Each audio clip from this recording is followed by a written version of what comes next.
Hello and welcome to another QuickEpoxyJewelry.com tutorial. Today I'm going to show you how to make a kind of a faux opal look. Hopefully the camera can see the colors in this shining, different angles. And I'm going to do a different color than this one, but this was my first attempt here. Okay, so what we do is we get some of our epoxy. This is already measured and pretty thoroughly mixed, and we're going to add a little bit of white pigment, but very little.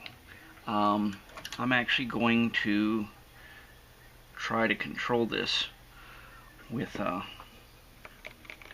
just a needle tool there, because I only want just a tiny amount.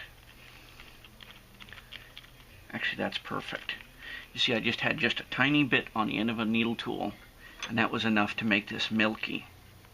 Okay, now this time I'm going to go for a blue opal. Opals come in many natural colors. I happen to like blue, so that's what I'm going to do here. And again, with this, I'm going to try and control this very carefully. Of course, if you're mixing larger quantities, you don't have to be quite so careful.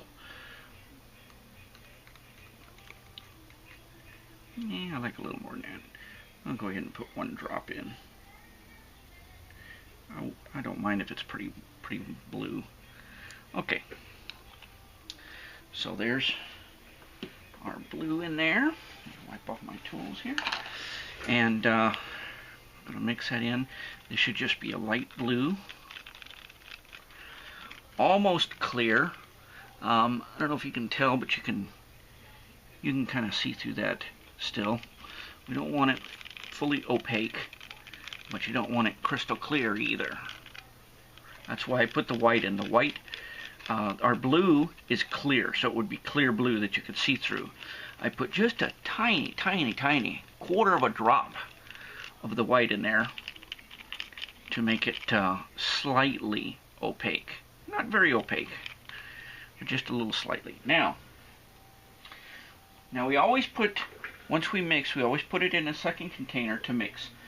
This time we're going to do that just a little bit differently, and then what we're going to do is we're going to take some iridescent flakes like this, and I'm hoping to get these for sale on our website, epoxyjewelry.com, fairly soon. Hopefully by the time you see this, we'll have them on there. And what we're going to do is put a decent amount of flakes in here. And what we're going to do is add this epoxy just a little at a time until this is a thick paste.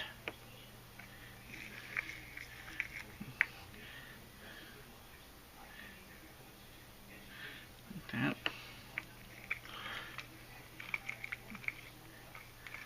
Okay, it's still a little too thick. Add some more in there. Okay, that's pretty good. I actually want more of this mixed in, so I'm going to go ahead and mix in a larger amount of this. I want a higher volume because I'm going to make several pieces at once with this.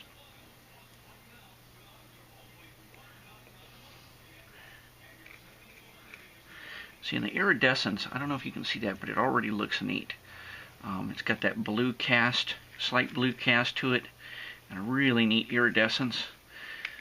We're going to scrape the sides of this really good, and just try not to smash the iridescence. You're just mixing them in. Okay, so that's pretty good.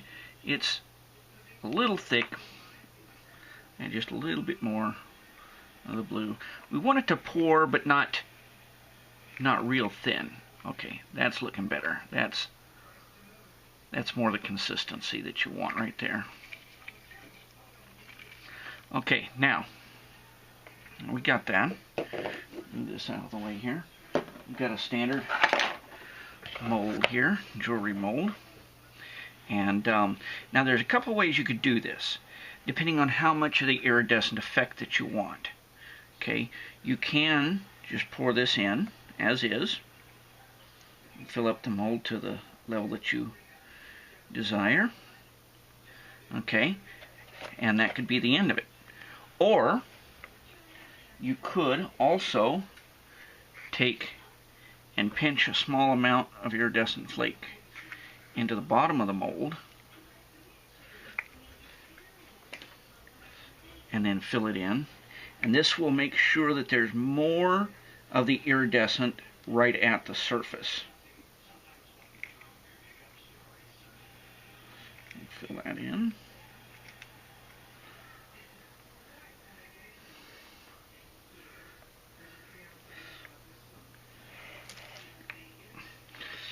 Now it's a good idea to, because these are thick, it's a good idea to tap them a little bit to get everything to settle perfectly and get bubbles to come up to the surface if there's any.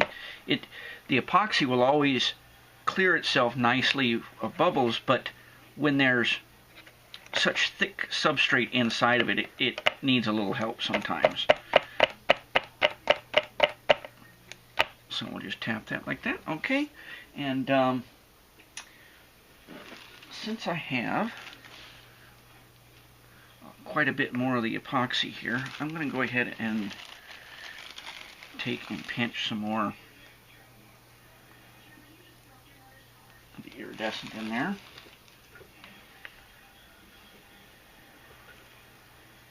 And there's lots of places that have iridescent flakes, but like I say, I'm going to try to get some for our website just to make this, you know, easier. And you can get iridescent flakes. Some places have it in different colors and stuff, but of course if you're doing this with the epoxy, you don't need different colors because you can always mix in a little tint. Let's pour some in this heart right there.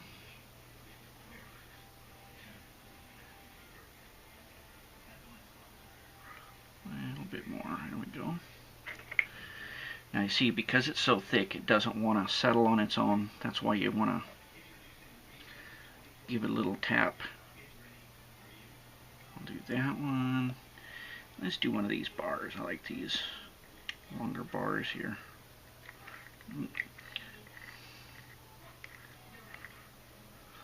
Okay. So now, just wait for this to cure, 24 hours.